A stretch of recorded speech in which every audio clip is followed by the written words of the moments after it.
Vaina chuan guitar lesson thar kan zir ho lenga vaina kan zir ho le tur chu Vanlalsailova kirza irel longmo ti hla sakha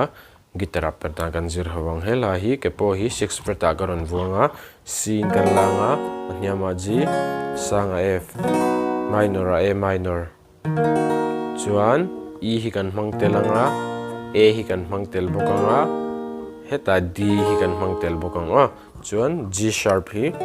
chorus kan hmang bokang kan strum dan tur chu te kan strum ang down down up down up down down down up khami le down down down up khami pahnia kan hmang polang a thui zo cast a chord thak mon deuna kan hmanga a toy kha chord thak ran deuna khami pahnia kan hmanga chuanin a bridge khan thin lai ruka dona sing ye tia khan tian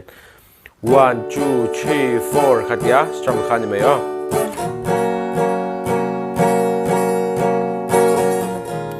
min nem ta che na na na na na ti khan strum dan pa ngai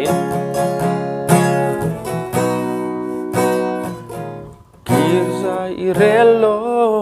mo tilai te khan down strum